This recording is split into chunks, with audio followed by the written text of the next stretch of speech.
Magandang araw mga bata, lalo na sa mga mag-aaral ng ika-4 na baitang.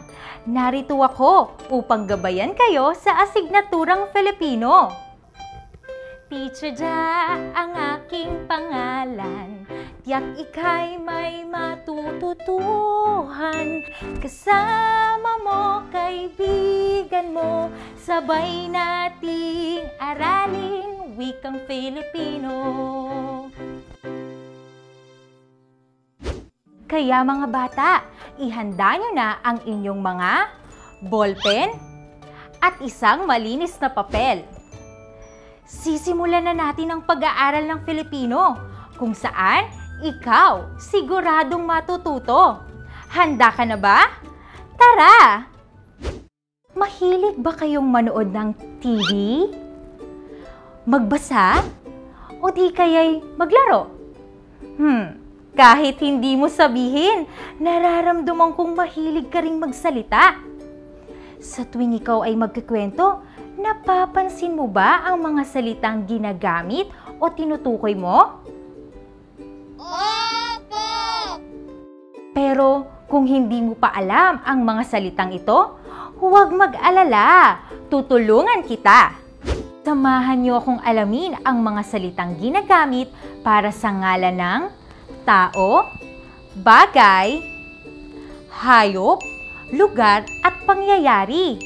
Ano kaya ang tawag sa mga ito?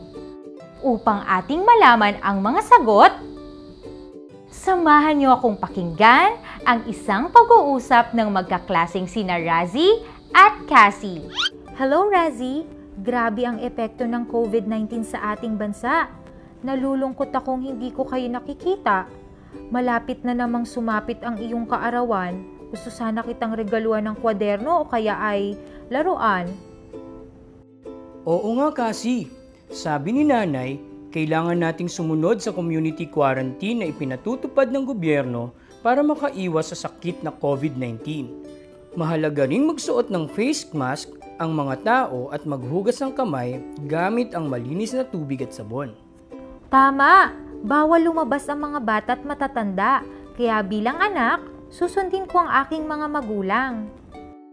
Matatagalan din ang pagbubukas ng klase. Gusto ko nang makita ang mga kaibigan kong sina Roxanne, Caitlin at JP, pati ng paborito kong guro na si Binibining Charmaine. Piyesta pa naman sa kanila ngayon. Ganun talaga Cassie. Kailangan nating magsakripisyo at manatili sa bahay para makaiwas sa sakit. Higit sa sakripisyo ng frontliners natin. Mahigpit ang kanilang pagbabantay para di kumalat ang COVID-19. Sino-sino naman ang frontliners natin? Sila ang mga nurse, doktor, barangay health workers, sundalo at mga pulis. Kahanga-hanga sila. Gusto ko ring maging frontliner. Tama! Magiging isa akong doktor. Tatawagin ako Dr. Cassie Camille C. Namoro. Nasundan niyo ba ang usapang text ni na Cassie at Razzie? Magaling! Ano-ano ang kanilang pinag-usapan tungkol sa kanilang sarili?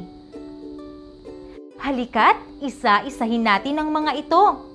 Una, nalulungkot si Cassie na hindi sila nagkikita ng kanyang mga kaibigan. Pangalawa, bilang anak, susundin ni Cassie ang kanyang mga magulang. Sabi ng nanay ni Razzie, upang makaiwas sa COVID-19, kailangan sumunod sa community quarantine. Pangatlo, gusto nang makita ni Cassie ang kanyang mga kaibigan na sina Roxanne, Caitlin at JP, pati na ang paborito niyang guro na si Binibining Charmaine. Ano pa ang kanilang naging usapan? Naalala mo pa ba? Pang-apat, humahanga sila sa mga frontliner na nagbabantay sa atin. Panlima, bawal lumabas ang mga bata at matatanda. Pang-anim, nais maging doktor ni Cassie at siya'y tatawaging Dr. Cassie Camille C. Namoro. Napansin mo ba sa usapang text ni na Cassie at Razzie ang iba't ibang salitang ginagamit upang matukoy ang ngalan ng tao, bagay, hayop, lugar at pangyayari? Alam mo ba kung ano ang tawag sa mga salitang iyon? Ito ay nagsisimula sa letrang P. Pinag-aralan niyo ito noong nasa 3 baitang pa kayo. Ang mga salitang tumutukoy sa ngalan ng tao, bagay, hayop, lugar at pangyayari ay tinatawag na pangalan. Kaya mo bang magbigay ng 5 ngalan ng tao base sa usapan ni Razi at Cassie kanina? Bibigyan kita ng 30 segundo. Isulat mo ang iyong sagot sa papel.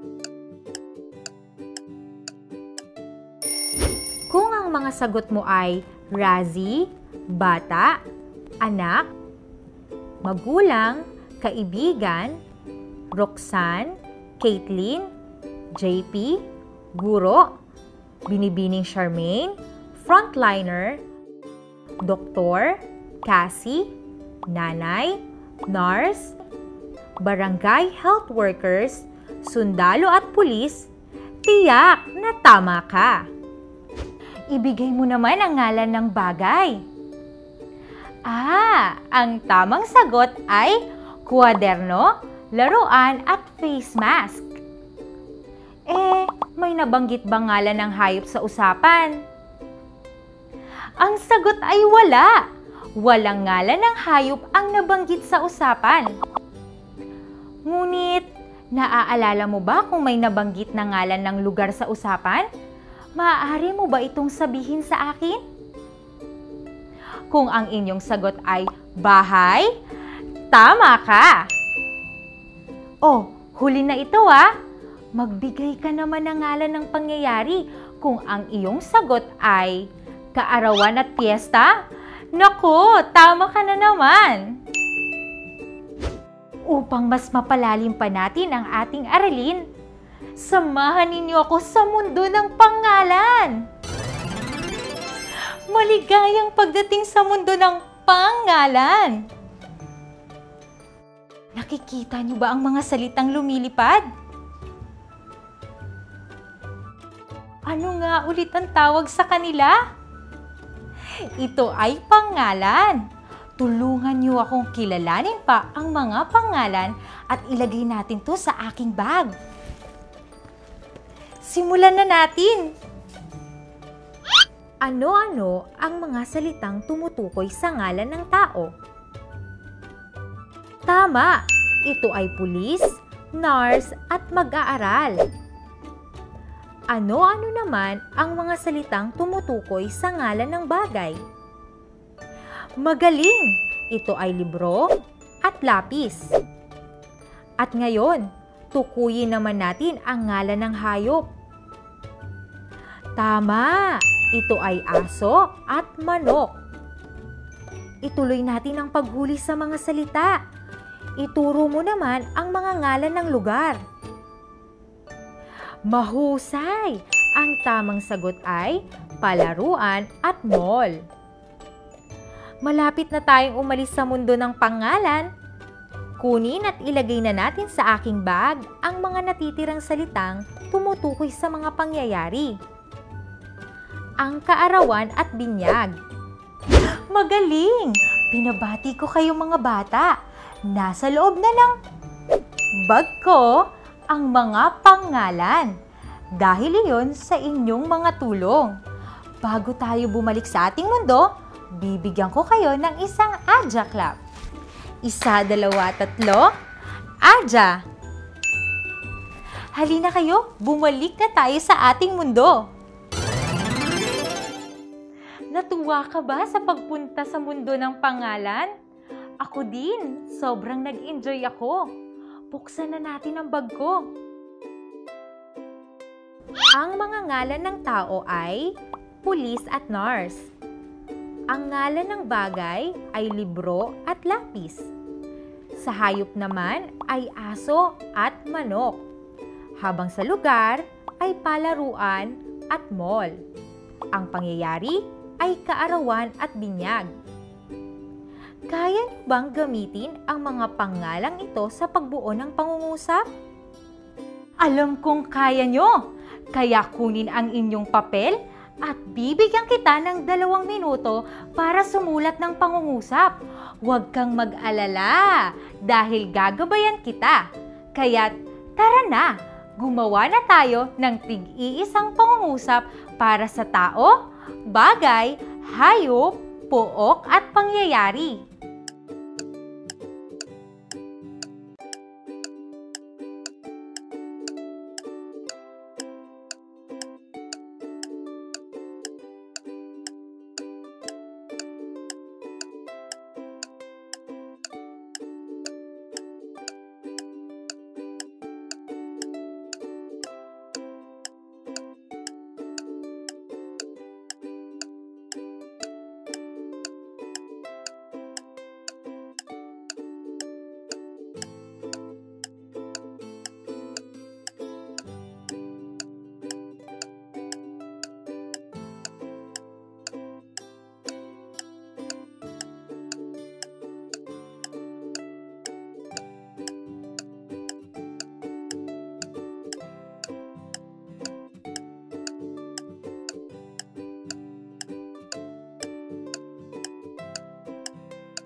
Ngayon, tingnan natin ang ating mga sinulat.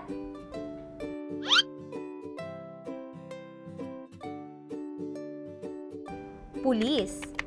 Ang mga pulis ay tumutulong para maging payapa ang komunidad. Nurse. Ang mga nurse ay tumutulong sa paggamot ng may sakit. Libro. Ingatan ng libro para mabasa ng iba. Lapis. Mahaba ang lapis na bigay sa akin. Aso. Malakas ang tahol ng aso kung sitagpi. Manok. Tuwing umaga, maririnig mo ang manok na tumitilaok. Palaruan. Maraming bata ang naglalaro sa palaruan. Mall. Bawal muna pumunta sa mall ang mga bata dahil may pandemya. Kaarawan. Bukas na ang kaarawan ng aking nanay. Binyag. Ang binyag ng kanyang bunsong kapatid ay sa susunod na Sabado.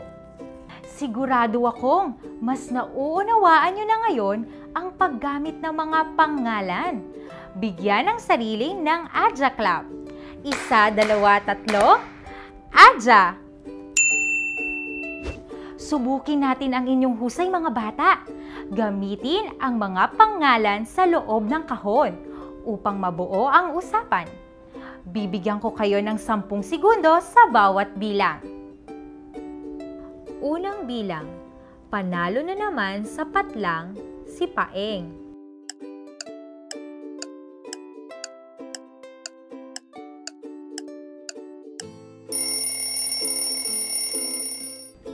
Ang tamang sagot ay bowling. Panalo na naman sa bowling si Paeng. Ikalawang bilang, 4 na beses na siyang kampiyon sa bowling sa buong patlang.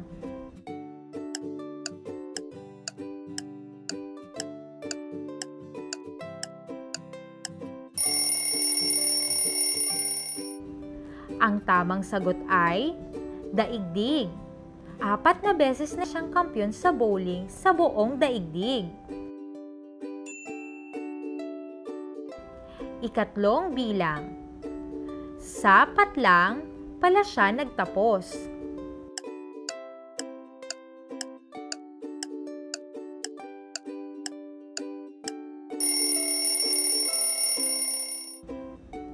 Ang tamang sagot ay Adamson University.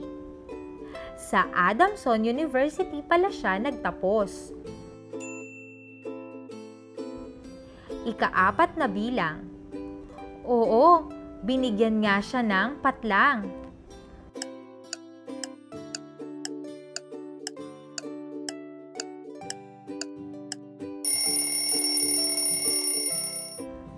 Ang tamang sagot ay parangal.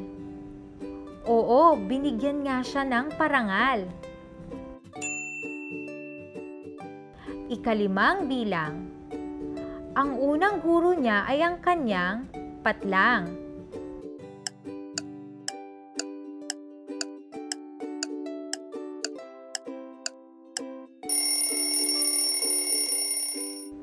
Ang tamang sagot ay ama. Ang unang guro niya ay ang kanyang ama. Ika-6 na bilang, oo, patlang niya ang kanyang ama. Ang tamang sagot ay idolo. Oo, idolo niya ang kanyang ama. Binabati ko kayo mga bata at mahusay ninyong nalaman ang mga pangalang ginamit sa mga pangungusap. Tunay niyong pinakita ang galing ng isang batang Pilipino. Kaya, sa tuwing kayo'y makikipag-usap, gamitin ng wasto ang mga salitang pangalan upang kayo'y magkaintindihan. Lagi ninyong tandaan, ang pangalan ang tawag sa bahagi ng pananalita na tumutukoy sa ngalan ng tao, bagay, hayop, lugar at pangyayari. Bilang takda, maaari ninyong sagutan ang pagsasanay na ito tungkol sa paksa ng pangalan.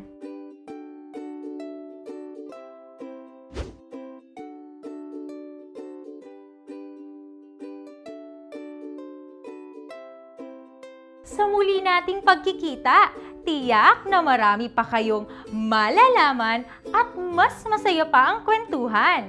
Ako, si Teacher Ja, na nagsasabing ang batang matalino, tiyak, angat sa buong mundo. Aja! Paalam!